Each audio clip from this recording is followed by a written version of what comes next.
Hello, friends. Today we open the door to the past, to a world that for many of us was the cradle of childhood and youth, the United States of the 1970s. The 70s in America were a time of change, vibrant experimentation, and incredible freedom of expression.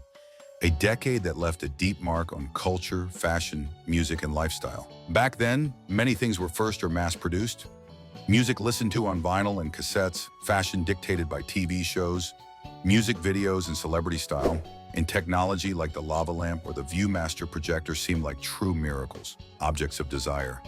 There were no smartphones, no internet in the modern sense, no social networks, no constant online presence, but there was a sense of a living, tangible, intense present that was firmly connected to the things that became symbols of the era.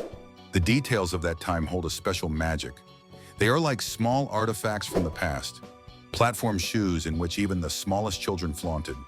Bracelets, chains made of plastic with which it was impossible to part, assembling them in incredible combinations.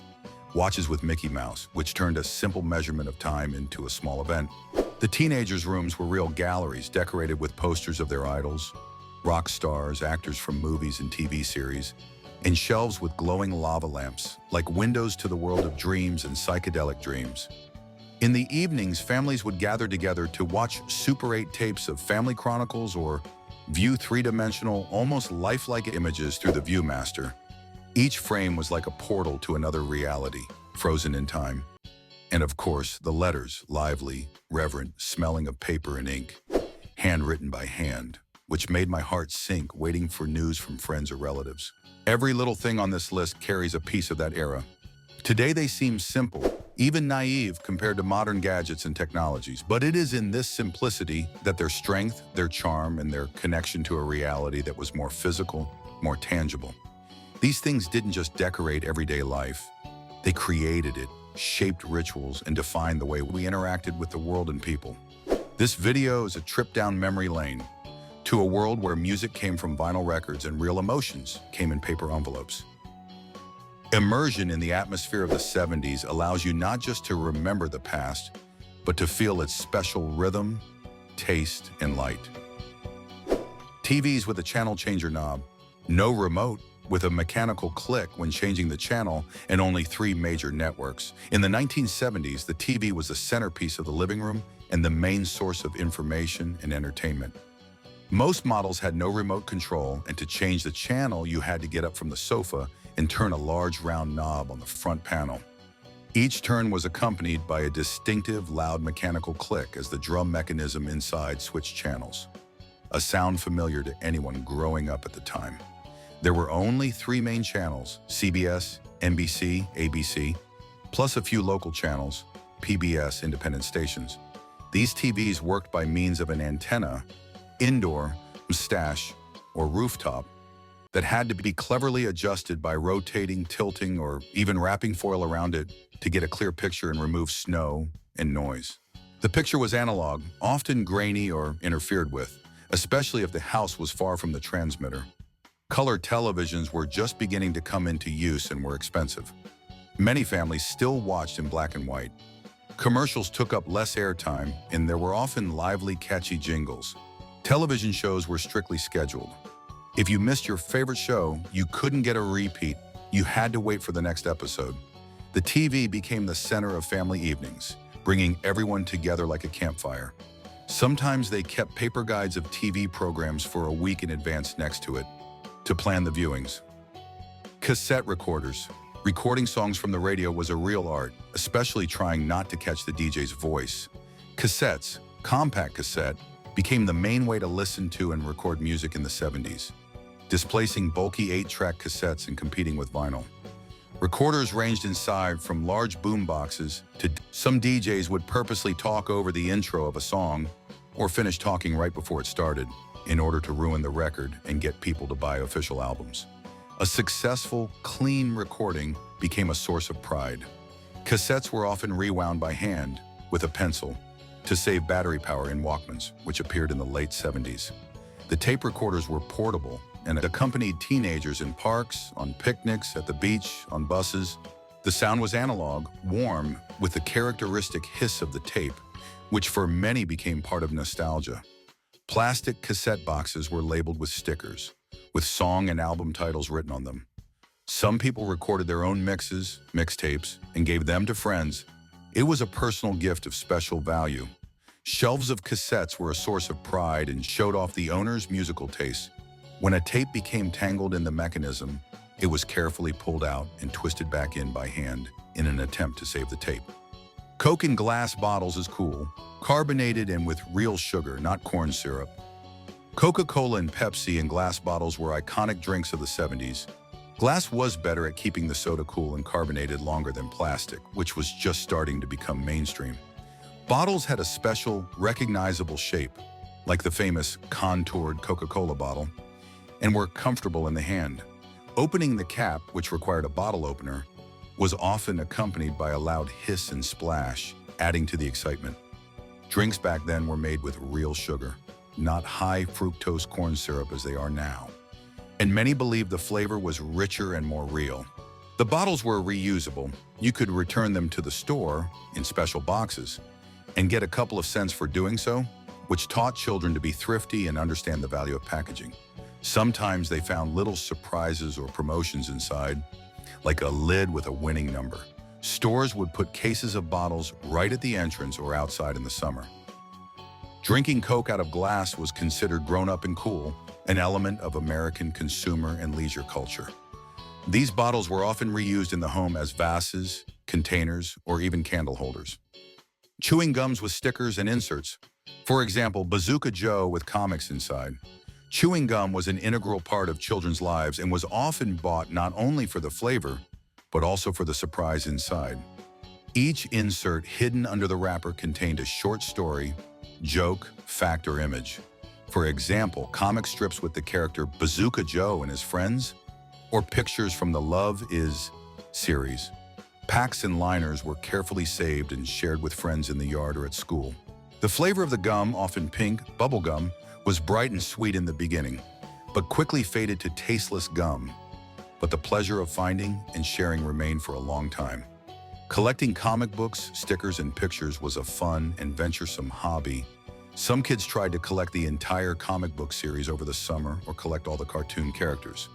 Gum was sold at the checkout counters in stores and cost pennies, available to everyone. Bubble gum balloons were a show of skill and could reach impressive sizes, sometimes bursting in your face. Banned in school, they still found their way into briefcases and pockets. T-shirts with iron-on decals were mail-ordered or made at malls. This was one of the most popular ways to personalize clothing in the 70s. People would choose a pattern decal from a catalog, often featuring rock bands, Led Zeppelin, Kiss, superheroes, Superman, Spider-Man, movie or cartoon characters, humorous slogans, abstract patterns. This print was then applied to a regular cotton t-shirt using a hot press in shopping centers or special stores, or just a home iron if ordered by mail. The prints made in this way over time faded from washing, cracked or peeled at the edges, but this did not make them worse, but on the contrary, they acquired a vintage charm and looked worn, which was appreciated. Wearing a unique, custom-made or handmade t-shirt was considered very cool and was a way to stand out from the crowd and show your interests. The process of transferring the pattern was exciting for children. These t-shirts became a symbol of individuality and DIY, do-it-yourself culture of the time. Four-wheeled roller skates, with straps worn directly on the shoe.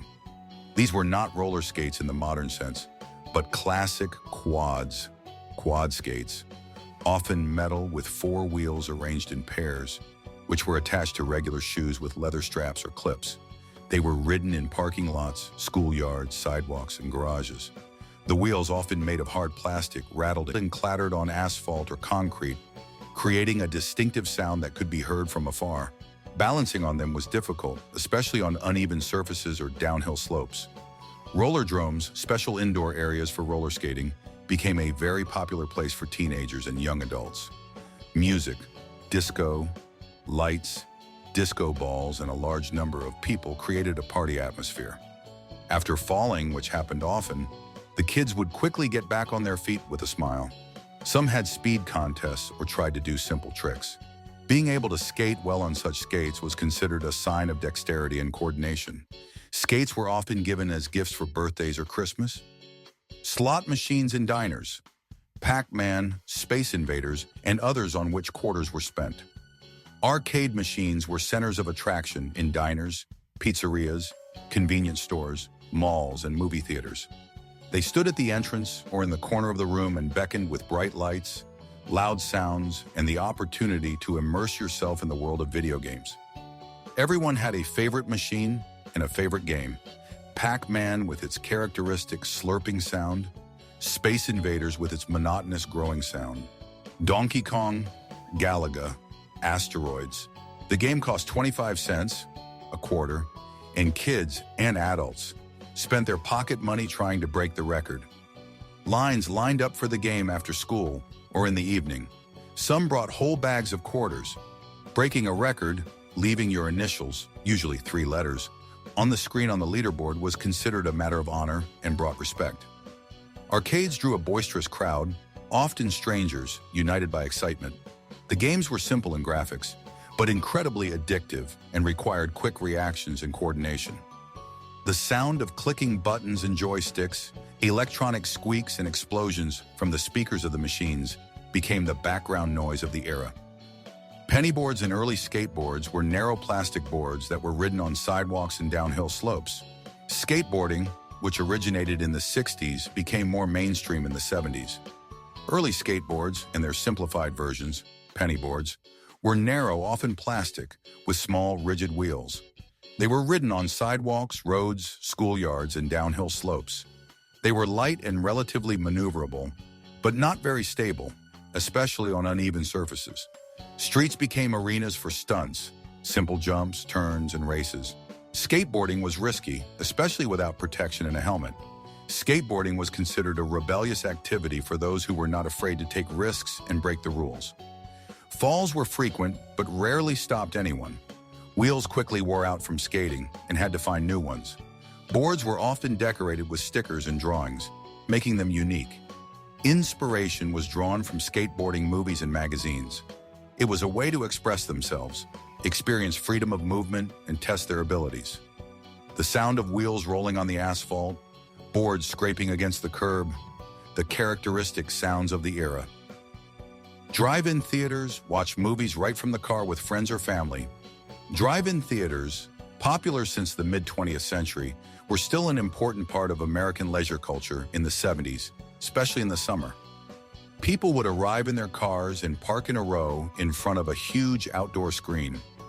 The sound came from a small speaker hung from the car window or through a radio.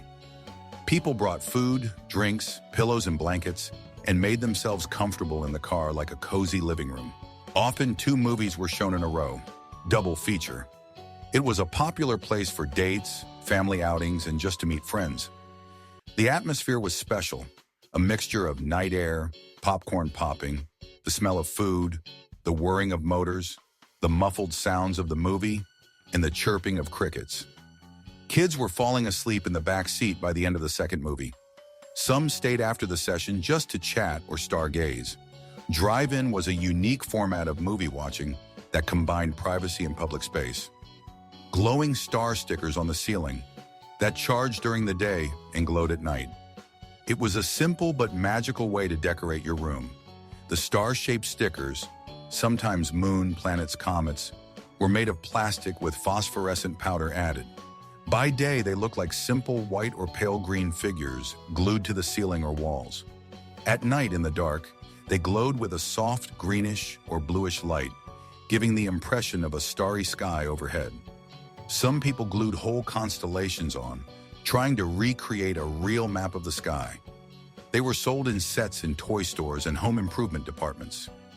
They were charged with any light source, lamps, sunlight from a window. These stars did not just decorate the room, they developed imagination, taught children to love the cosmos, created a feeling of coziness and magic before bedtime. Sometimes they were supplemented with figures of flying saucers or astronauts. Old-school projectors with films would make noise when showing, creating an atmosphere in the classroom. In schools of the 70s, projectors for showing movies or diafilms were a common teaching tool. An old projector, often metal, would stand on a table and make noise or hum when in use. The teacher would set up a reel of film, adjust the focus, and the screen, often just a white wall or stretched sheet, would fill with the image. The sound came from a separate tape or from a tape recorder connected to the projector. Often educational movies about science, nature, history, geography, or even cartoons with a moral were shown. The projector could chew the film at the most inopportune moment, causing everyone's excitement and laughter. The light from the projector lamp was warm and soft. Showing movies was considered a joy and variety in the school routine, a little break from the usual lessons. Sometimes the films had scratches, dust, frame transitions, all of which added to the cinematic feel. The viewing turned into a whole event. These lessons, shown through the projector, remained in my memory for a long time. Lunch boxes with cartoon characters, metal boxes with a thermos inside, decorated with Superman or Wonder Woman. School lunch boxes of the 70s were not just containers for food, but real works of art in a way of self-expression. They were brightly colored, often metal boxes, later plastic ones appeared, with a carrying handle and a latch. On their surface were depicted the most popular characters from cartoons, comics, movies, or TV shows. Superman, Wonder Woman, Spider-Man, characters from Star Wars, Disney, or just beautiful pictures. Inside was often a thermos that held soups, drinks, or hot cocoa, and a plastic tray for sandwiches, fruit, and sweets. Each character on the lunchbox reflected the owner's taste and interests. The boxes sometimes rattled when walked or dropped, giving away their contents. Some children kept them in perfect condition for years as a childhood memory. The lunchbox was considered a stylish accessory and was a source of pride. Sharing boxes, thermoses, or stickers on them became part of children's fashion and socializing. A name was often written inside with a felt-tip pen so as not to be confused. It was a whole culture of school lunches where even the box mattered. Music shows on television, such as American Bandstand and Soul Train. Music TV shows in the 1970s became a crucial part of youth culture, a source of new hits, dance styles, and fashion trends. American Bandstand, with host Dick Clark, aired every Saturday and featured popular songs and dances. The program introduced new performers and helped many artists achieve national recognition. Real American youth danced in the studio, and viewers across the country watched what they wore, how they moved, and how they interacted. Soul Train, aimed at African-American audiences, was a revolution, combining funk, soul, disco, and black teenage fashion. The image of host Don Cornelius became iconic. Soul Train line, the moment when the dancers took turns walking down the center of the room showing off their best moves, became iconic. These shows set the fashion for clothing, flats, platforms, hairstyles, and of course, music and dance moves. In the pre-internet era, TV was the main window into cultural life, and music TV shows were more than just entertainment. They shaped a generation, its taste and style. Flared pants and corduroy pants, bell-bottoms were perhaps the most recognizable fashion symbol of the 70s. They were narrow at the hips and knees, and then widened dramatically at the ankle, creating a spectacular shape, especially noticeable when walking or dancing. Both denim models, often with embroidery or patches, and pants made of other materials, cotton, polyester, and soft and warm corduroy, were popular. Corduroy, with its characteristic rib texture, was incredibly popular in the 70s and was ideal for cooler weather, adding texture and warmth to the look. These pants were often paired with boots or platform shoes. In schools, it was practically a uniform. Every teenager had at least one pair of flats. For girls, flats were worn with fitted t-shirts, tie-dyed tops, or blouses with puffy sleeves. Pants were part of the expression of individuality. Some chose bright colors, green, burgundy, orange. Some decorations like rivets or embroidery. Later, plush became associated with disco culture. Despite the change of fashion trends at the end of the decade, it was the flared pants that remained one of the brightest and most recognizable symbols of the decade, which then repeatedly returned to fashion. Popular perfumes and lotions like Love's Baby Soft.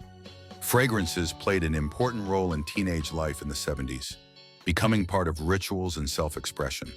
Love's Baby Soft, introduced in the early 70s, became a cult product among girls and young girls. Its light, powdery, sweet scent, reminiscent of the smell of baby powder, was associated with tenderness, innocence, and youth, which was part of the marketing strategy. The bottle had a recognizable design, often pink in color, and using such perfume was a kind of a ritual of growing up, the first step into the world of adult fragrances.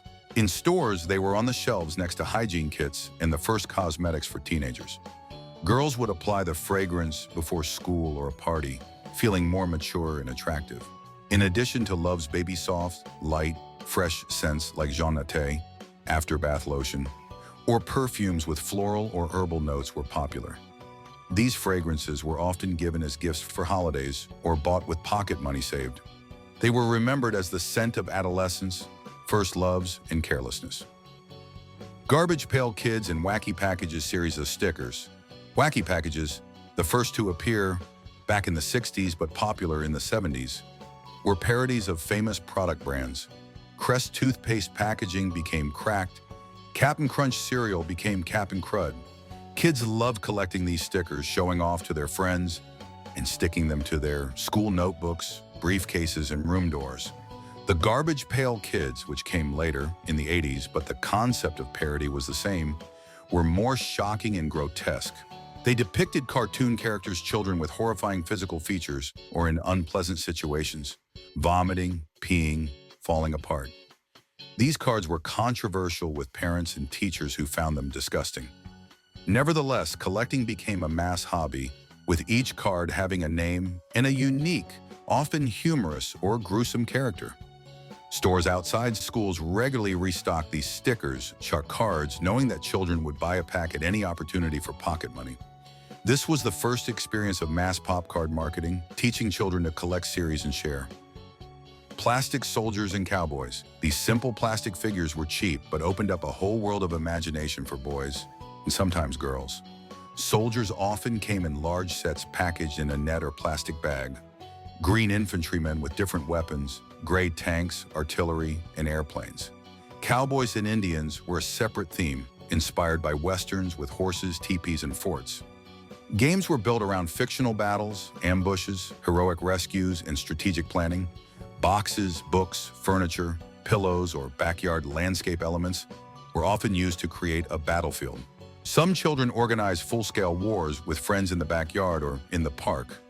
Individual figures were lost in the grass or under furniture, or broken, which only added to the drama.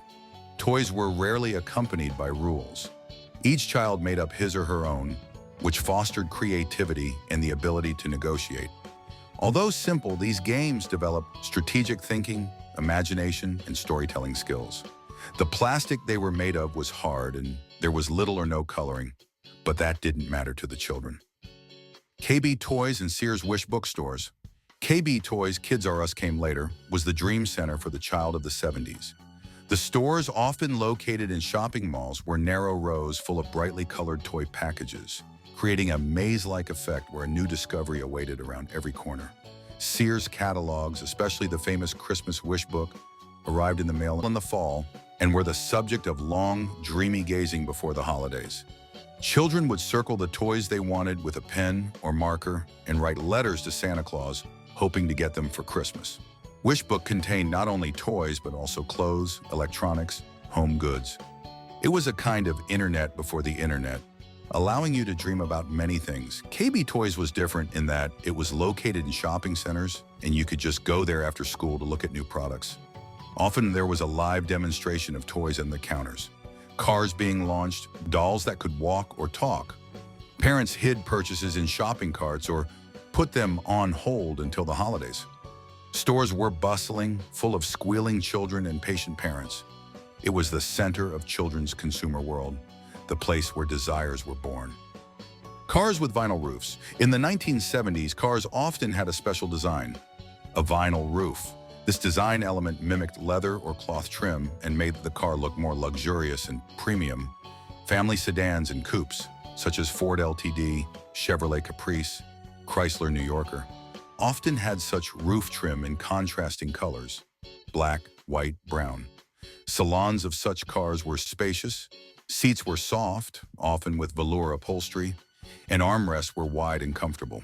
Safety in cars left much to be desired. Most children rode without seat belts in the back seat, which was often a single couch that could fit 3 adults. The radio played AM band music, and it was the obligatory background during trips. Family road trips or just trips to the store. These cars were often decorated with an abundance of chrome, and wood inlays could be seen in the interior.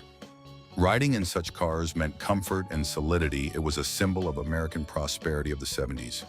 Later, vinyl roofs went out of fashion due to durability problems, but remained a symbol of their time. Radio receivers and miniature transistors. Transistor radios revolutionized personal mobility in the 50s and 60s, but in the 70s they became even smaller, more affordable, and more powerful, becoming an essential part of a teenager's life. The size of the palm of your hand or slightly larger, they allowed you to listen to music, AM/FM bands, news, radio shows anywhere. At the beach, in the park, in the backyard, in your room, on your bike. They were battery operated and had a simple wheel for tuning stations and adjusting volume. AM radio music, pop, rock, soul, accompanied teenagers everywhere, creating a soundtrack to their lives. The radio was becoming the first own electronic device, a symbol of personal independence and freedom of choice, what to listen to. Carrying around a transistorized receiver. Big League Chew. Big League Chew chewing gum became a cult product, especially among boys who played baseball or just dreamed of it. It was inspired by the baseball chewing tobacco that players used, but of course was safe and sweet. It was long, thin strips of chewing gum cut like tobacco and was sold in a soft, easy-to-squeeze package, similar to what real players used. The idea belonged to a former professional baseball player who wanted to create a safe alternative for children. Kids felt like real professionals, shoving a full lump of this tobacco gum into their mouths. The flavor was bright and strong in the beginning, most often grape or watermelon, but as with many chewing gums of the time, it faded pretty quickly, leaving just a rubbery base. Despite this, Big League Chew's popularity did not wane. Big League Chew was sometimes banned in schools because of the litter that was left behind from the packaging or the excessively noisy chewing that was distracting in class. The packaging had a distinctive design featuring a baseball player, making the product instantly recognizable. Chewing Big League Chew was not only tasty, but cool. It was like being a member of the sports elite, even if you were just sitting in the stands or playing in the yard. Hood and bumper stickers. In the 1970s, bumper stickers became a very common and expressive form of self-expression, a kind of public statements on wheels. People used them to broadcast their political beliefs, e.g. protests against the Vietnam War or environmental slogans. Musical preferences, I love rock and roll, disco sucks, attitude to life, have a nice day, sense of humor, or simply to advertise a favorite place, brand, or university. Phrases like honk if you love peace were very popular. Parents often let their children choose stickers for the family car, within reason, of course. Stickers with jokes, rock band logos, NFL team logos, or just colorful designs were popular. Some stickers were limited edition, sold at concerts or brought back from travels, and became a source of pride. They told more about the car owner than he could say in a short conversation, and were a way to find like-minded people in a stream of cars. The places they were placed were not only rear bumpers, but also rear windows, trunk lids, hoods, even gas tank caps. It was an easy, affordable, and colorful way to mark yourself, your position, or your hobbies in the flow of cars. The era before stickers on laptops, water bottles, and phones began precisely with bumper stickers. Platform shoes and sandals. Even children wore shoes with solid soles. In the 1970s, the platform was an essential element of the fashion look, dictated by disco fashion, glam rock, and boho chic style. These shoes, sandals, boots, boots, were worn by adults and children alike. These shoes added height, sometimes up to 10-15 cm, and seemed incredibly stylish and modern against the backdrop of disco culture. Manufacturers competed in the heightened design of the sole, often made of wood, cork, plastic, often taking it to extreme sizes and shapes. Shoes were brightly colored, often with sequins, lacquered surfaces, made of vinyl, suede, with unusual patterns or combinations of colors. Even boys wore platform shoes inspired by images of rock stars, Kiss, David Bowie, Queen, or disco icons. Schools sometimes banned such shoes because of the danger of slips and falls, which happened, or simply because they were considered too flashy, impractical, or not in line with the school dress code. However, fashion took its toll, and children continued to dream of a pair of grown-up, cool shoes or platform boots.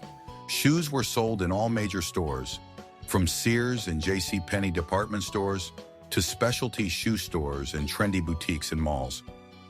Walking on platforms required skill and care, and the clatter or squeak of soles, especially wooden or cork soles, on the floor or asphalt was a characteristic sound of the era. Such shoes became a symbol of the whole decade, and even today are used in retro parties and fashion. The Mickey Mouse watch is an iconic accessory that has done us proud. Mickey Mouse watches first appeared back in the 1930s, but in the 1970s they experienced a new huge wave of popularity, becoming a real cult accessory for children and even some adults. They were a real hit with kids, especially when the hands were made in the shape of Mickey's own hands, pointing to the time. The watches were produced by various companies, including Ingersoll and later Timex and Bradley, and were sold in colorful gift boxes, often featuring the character. The uniqueness lay not only in the fun design, but also in the relative reliability of the movement for children's watches. Many children wore them to school as a symbol of style, love of Disney, and perhaps as their first real wristwatch. Collector's models are still highly prized among vintage watch and Disney fans. Some versions had classic leather straps with logos, while others had brightly colored plastic or metal bracelets. Kids bragged about the watches to each other, discussing who had which model or color strap. This accessory was associated with carefree childhood, good animation, and the opportunity to wear their favorite character on their wrist. Plastic chain bracelets are a fashion that came from TV shows and music videos. These bright, lightweight bracelets, sometimes called pop beads because of the way they were connected, or chain links, were made of individual plastic links that could be connected in any combination to create bracelets, necklaces, and belts of any length and color combination. Children bought sets of colorful chain links in toy departments and exchanged them to create unique combinations of colors and lengths, making bracelets to match their mood or outfit. Inspiration often came from television shows where such accessories were worn by teenagers, or from music videos. Although music videos in the modern sense were in their infancy, artists on TV and in movies wore them. Some links had glitter inside, glowed in the dark, or were mother of pearl. Such bracelets were sold in toy vending machines, often for a few cents, and in the toy sections of stores. Each bracelet, assembled by one's own hands, became a reflection of its owner's taste and creativity. Sometimes bracelets were divided into friendship bracelets, and one or more links were given to a best friend as a symbol of connection and friendship. It was a kind of means of communication, self-expression, and creativity available to everyone. Despite their simplicity and cheapness, bracelets became a powerful, recognizable trend. They were worn to school, to parties, and even adults sometimes added them to their outfits as an ironic or colorful accent. The slight clatter of plastic links as they moved was part of the soundscape of 70s childhood. Vinyl and cassette stores were places where young people gathered in search of new music. Record stores in the 70s were not just places of sale, but real temples of sound and important social centers for young people. Every store was full of a special atmosphere: the smell of paper record covers, the smell of vinyl, the noise of music playing from the speakers, often at quite a high volume. Vinyl records, LPs, stood in rows in wooden crates, arranged by genre, and each customer, from school children to adults, leafed through them, running his fingers along the spines of the covers, eager to find the right album. Music was played right in the hall. Often, new releases or the most popular albums were played on the display case or through headphones connected to special players. The sellers, often music fans themselves, knew everything about rock, disco, soul, jazz, funk, country, and could recommend an album to suit their tastes, tell about a new release or artist. Compact cassettes complemented the selection by offering a more portable and cheaper format, especially popular with those who had Walkmans or car stereos. Young people gathered around the shelves, discussing covers, music styles, lyrics, rumors about bands, and new releases. Some stores organized meetings with musicians or autograph sessions. Buying an album became a real event. They carried it home, put it on the turntable, studied the cover, read the lyrics. The vinyl covers, often with unfolding covers and posters inside, were real works of art. These stores were the center of the musical culture of the decade, a place where tastes were formed, like-minded people were found, and information was exchanged in the analog world. Luminous lava lamps are an element of the 70s teenage room. Floating wax lamps, lava lamps, officially called Astro Lamp, appeared in the mid-1960s, but became a truly iconic, mass-produced and recognizable interior design item in the 70s, especially in the rooms of teenagers and young people who were into counterculture and psychedelics. Their soft, slow-moving light and the ever-changing, whimsical shapes of colored wax floating in transparent liquid created an atmosphere of coziness, relaxation, dreaminess, and a bit of psychedelic trance. The colors ranged from the classic red wax and yellow liquid, reminiscent of lava, to psychedelic combinations of blue, green, orange wax, and multicolored liquids. The lamp became the center of attention in a teenager's room and was often turned on in the evening when the sun was setting or dusk was falling. It was associated with relaxation, meditation, although it is unlikely that teenagers were meditating, rather just observing, flower power aesthetics, the hippie movement, and counterculture. These lamps were sold in gift stores, home improvement stores, and even some head stores, stores selling subcultural and countercultural paraphernalia. They were used not only for decoration, but also as an element of a grown-up, stylish, out-of-the-ordinary environment. Lava lamps were often turned on in the evening to accompany reading, listening to music on vinyl, telephone conversations with friends, or simply thinking about life. It was one of the few interior items that appealed to both parents and children and symbolized the spirit of the era. Subsequently, they became a symbol of the 70s and repeatedly returned to fashion in the following decades. Idol posters on the walls, from Sha Na Na to Kiss. The walls of a teenager's room in the 70s were a kind of personal gallery reflecting the hobbies, dreams, and aspirations of its inhabitants. Posters depicting idols, from pop singers and rock stars to actors from popular movies and TV shows, were a staple of the decor.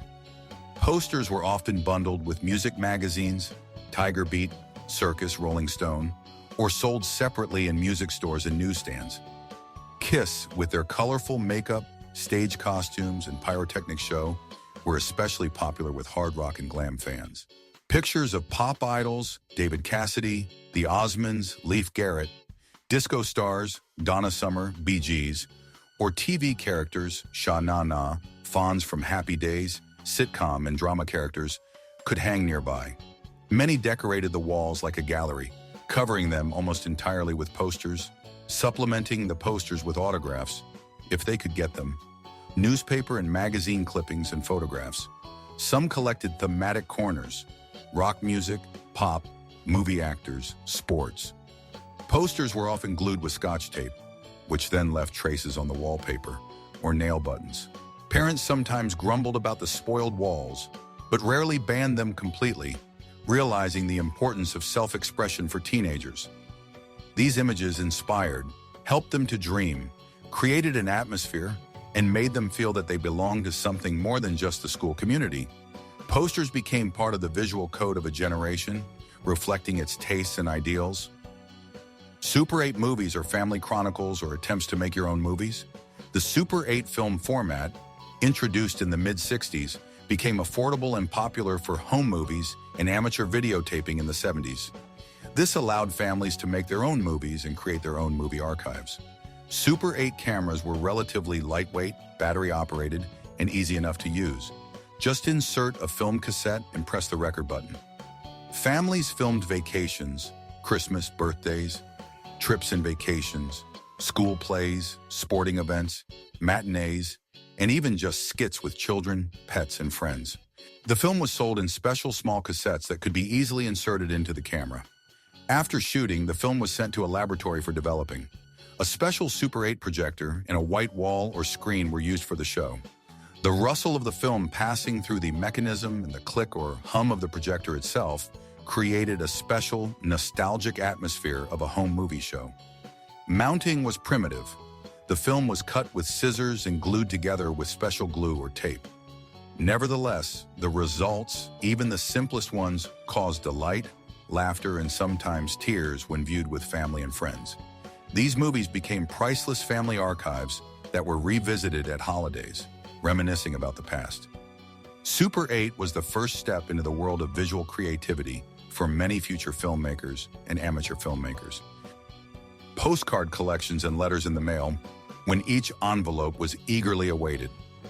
Exchanging letters and postcards was not only the primary means of long-distance communication, other than expensive long-distance phone calls, but also an important ritual of friendship and socializing, especially with friends who had moved away, or those they met at summer camp, or through pen pal clubs. People wrote long, detailed messages, sharing news, thoughts, experiences, schoolwork, and first crushes. Letters were often decorated with stickers, drawings, and sometimes perfume or dried flowers. Postcards was with views of cities, places of interest, reproductions of paintings, humorous pictures, were collected in albums by subject, country, place, image. Mail chains and pen pal clubs, which allowed people to find friends in other cities or even countries by exchanging letters in English or their native language, became fashionable. Envelopes were often decorated with beautiful postage stamps, which were then carefully cut off and added to philatelist collections. Waiting for a letter became the thrill of the day. Each time you looked in the mailbox, you hoped to see familiar handwriting or a return address. The letter carrier was almost like a hero, bringing news from afar. The paper held the smell of perfume, traces of ink, sometimes even random fingerprints or tear marks, or the occasional tea-coffee drop. It was an era of slow, thoughtful but very deep, personal and tangible communication. Cartoon reels on the ViewMaster projector, simple magic in 3D. The ViewMaster was a simple but amazing optical device, similar to binoculars or a stereoscope. It inserted round flat discs, reel, made of cardboard with 7 stereo pairs of images on each, 14 images in total. Each window on the disc contained 2 slightly different images of the same scene, made with a slight shift. When looking inside through special lenses, the brain combined these 2 images into one, creating the effect of a three-dimensional picture that seemed incredibly realistic. Among the topics were scenes from Disney cartoons, for which it was often impossible to go to the movies, or they were not on TV. U.S. national parks, scenes from fairy tales, comic books, movies, views of world cities, historical events. The kids were excitedly swapping discs, switching them with a lever with a distinctive click, trying to collect complete series and revisiting their favorite scenes over and over again. Viewing in 3D seemed like a true miracle of technology, allowing you to get inside the image, to feel its depth. The process did not require batteries, only light from a window or table lamp, and was accessible to everyone. The ViewMaster was sold in all major toy stores and photography departments. Some models were designed like binoculars, making viewing even more exciting. Disc collections were kept in special boxes. It was a unique combination of learning about the world, nature, history, play, finding discs, collecting series, and a simple, accessible 3D aesthetic. The flick of the disc switch, the smell of cardboard, the visual sense of depth, it's all part of the memories. The past lives on in the details. Platform shoes, chain bracelets, watches with cartoon characters, vinyl records, cassette tapes, lava lamps, bumper stickers, Super 8 film, ViewMaster discs. All these are not just fashionable attributes or everyday objects, but symbols of a time in which there was a belief in the best, a desire for freedom, a desire to express oneself and enjoy simple pleasures. Each item in question was associated with a specific experience. The first party, a birthday present, a walk in the mall, an evening watching slides or tapes with family, the first letter from a friend. These were items that were not just used, they were treasured, passed down from older siblings, kept, remembered. Now, much of that is gone, replaced by the new, digital, virtual, and fast. But these simple things, shoes, lamps, vinyl, cassettes, letters, stickers, still have a soul, a special energy. It lives in memories, in old photographs, in stories that are passed on from generation to generation. Immersing yourself in the 70s is not just a look back, but a way to experience how much simple pleasures, lively communication, and physical interaction with the world meant. Sometimes you just need to remember what a bracelet on your wrist looked like, what a cassette tape sounded like in a record player, what a new record or an old magazine smelled like. To return for a moment to a world where everything seemed new, bright and real. A world we built ourselves, playing in the yard until sunset. Memory is an amazing thing. It erases the unimportant and carefully preserves what really touched our souls, what left a trace. We are glad we lived then, because this time taught us a lot. To be independent, to value real connections, to find joy in small things, to use imagination, to be creative. And now, decades later, we can not only remember but also pass this experience on to our children, grandchildren, and anyone who is ready to hear and understand. If this video made you smile, reminisce, warm in your chest, stay tuned. Subscribe to the channel, share your stories from the 70s in the comments. Your memories are part of our shared history, and together we will keep it alive and bright. See you soon.